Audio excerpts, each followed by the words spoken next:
Have you ever stopped to consider what your happiness depends on? What your sense of well-being depends on?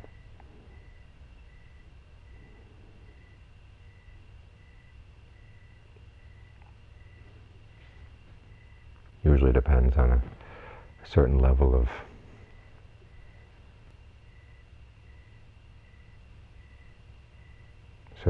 wealth, enough money to get by, however you define getting by.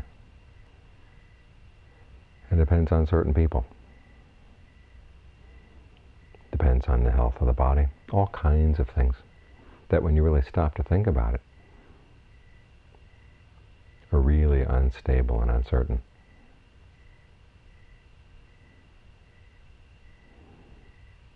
This is what the Buddha noticed and said, we've got to find something else.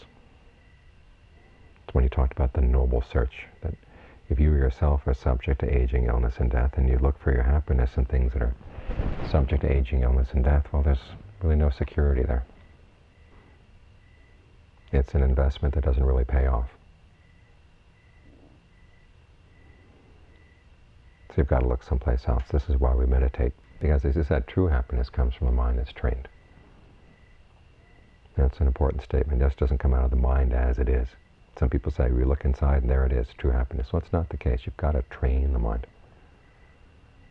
Because the mind has a tendency just to grab hold of things. It's always feeding on this, feeding on that. And that's what you've got to deal with. That's what you've got to solve. That's the habit that you've got to outgrow through the training. Because on the one hand, you give it better things to feed on inside.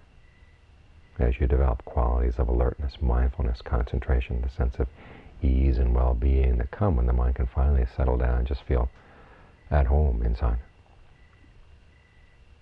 And at the same time, you have to reflect on the things that you have been depending on, that you have based your happiness on.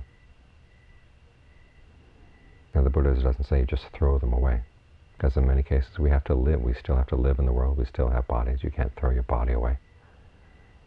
We live with other people whom we love. Our food, clothing, shelter, medicine depend on the economy functioning properly. So the question is, how do you live with these things without making your happiness depend on them? That's the trick.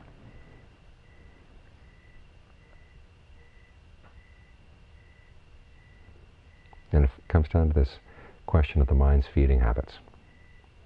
How do you feed on your relationships? How do you feed on the body being a certain way? How do you feed on material things, status, whatever? That's something we each have to reflect on.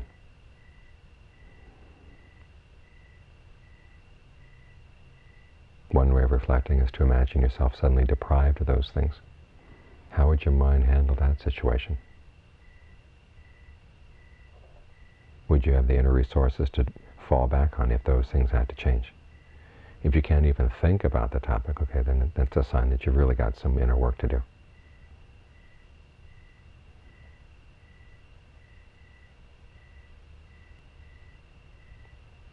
And then as you do the inner work, you try to get more and more centered in here. Your center of gravity should shift. For most people, their center of gravity is someplace outside. You want to bring it inside. As long as the mind has to feed, let it feed on the sense of ease, the sense of well-being that comes from the meditation. This, of course, is going to require that you get skillful at the meditation, so that it's there when you need it. And you're not just shooting arrows into the dark.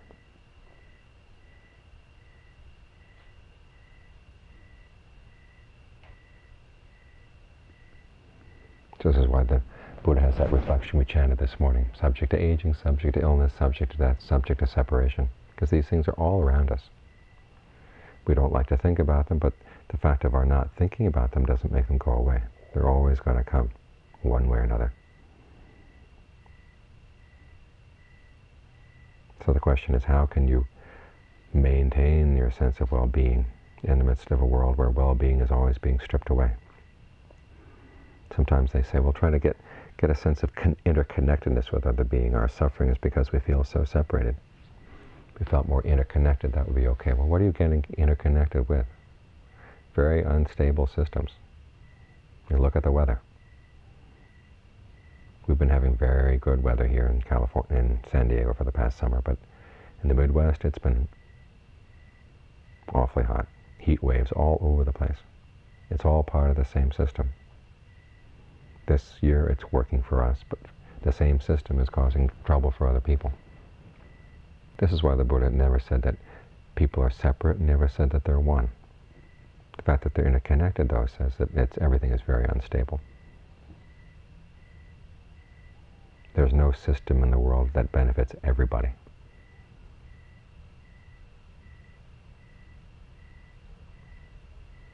And that in itself is enough to make you get out of the world. Because your well-being depends on somebody else's suffering someplace. Sometimes their well-being is going to depend on your suffering. And the fact that we're all interconnected this way doesn't make it better. Actually, it makes it more scary. There's got to be a way out. If there's no way out, we're really stuck.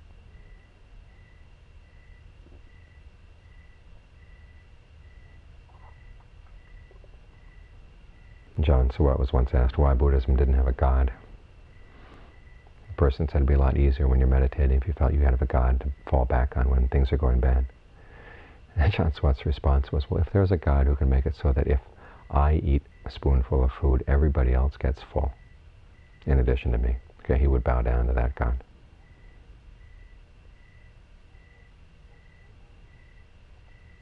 And if really we're one, okay, if one person gets full, everybody gets full. One person benefits, everybody benefits. But it's not that way at all. It's all very unstable.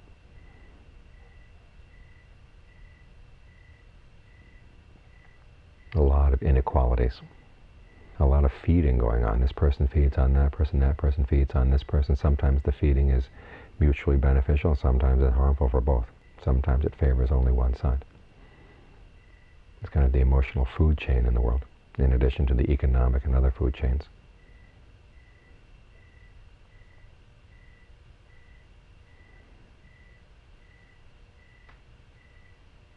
And even when things are going well for you, it's only relatively well. When we talk about the health of the body, it means, okay, there's nothing more than just plain old hunger and thirst. And that's bad enough right there. The need for food, the need for clothing, the need for shelter, that never ends. We're born with this gaping hole. It just needs to have all the stuff stuffed into it.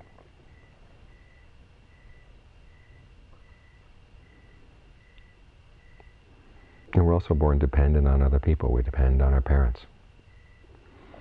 As we grow older, we start depending on our friends.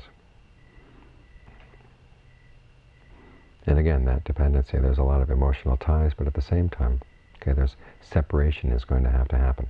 And before this separation is going to be aging, illness, and death.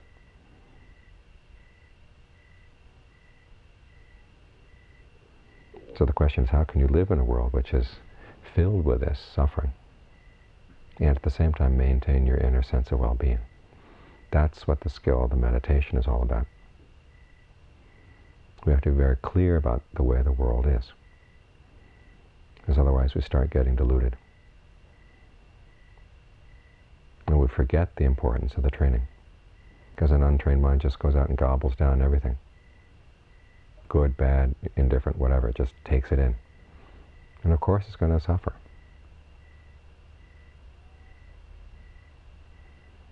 We have to be very particular in where we base our happiness, where our true sense of well-being lies. This last week I was reading about someone who was complaining about one of the Buddhist sutras where there's a monk who's going to go out to a foreign land where people are rough. And the Buddha says, those people are pretty rough. Are you prepared for what they might do to you? He says, what are you going to do if they hit you? First he started, what are they going to do if they yell at you? And the monk says, well, say these people are very good and they're not hitting me. The Buddha says, what if they hit you? He says, well, at least they're not throwing stones at me. What if they throw stones at you? Well, at least they're not stabbing me. What if they're stabbing you? I say, well, at least they're not killing me. What if they kill you? What will you think? And the monk says, well, there have been other people who've died because they committed suicide. At least my death isn't going to be a suicide. And the Buddha says, good, you're ready to go. And the person who was reading this story is complaining. It sounded awfully life-denying, they said. But I think the good message that the Buddhism has, that the Buddhist teachings has, is that there's something that's more valuable than life itself. And that's the happiness that the mind can develop using its own powers of ingenuity, its own powers of discernment. Because if the most important thing in the world were life, okay, life is going to end. And then where are you going to be?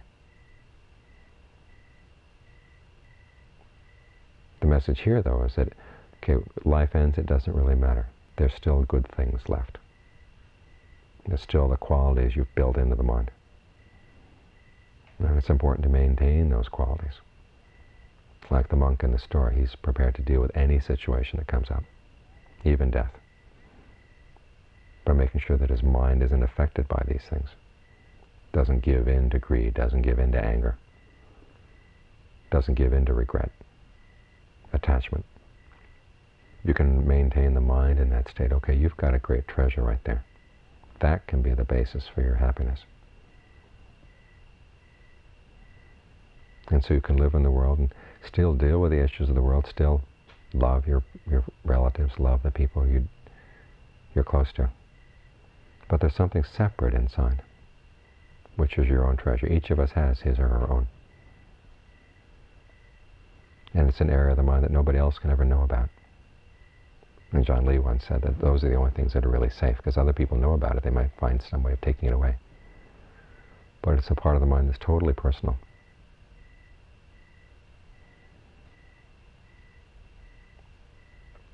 And as you develop that inner sense of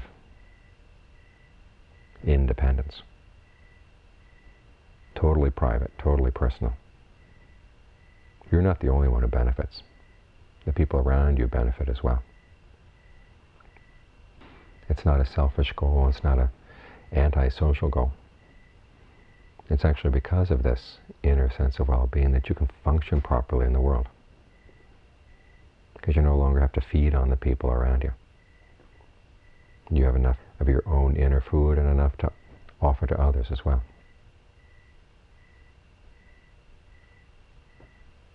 In a way that benefits everyone.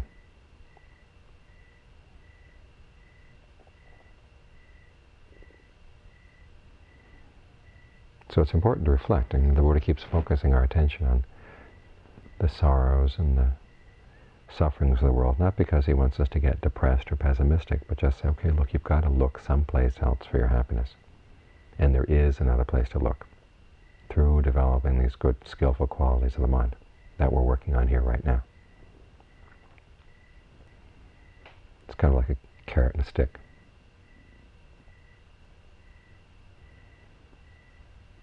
The carrot is a sense of well-being that you develop as the mind begins to settle down, and settles down to deeper and deeper stages of awareness, deeper and deeper stages of sort of oneness, wholeness inside. The stick is to remind you, okay, if you don't have this, if you don't work at this, things can get pretty bad out there. Like instead of the gentle earthquake we had right now, we could have had a 9.5 Richter.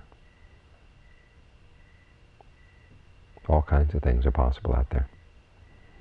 So I have a very strong sense both of the dangers that lie if you try to base your happiness outside, and of the true security that comes as you develop these skillful qualities in the mind.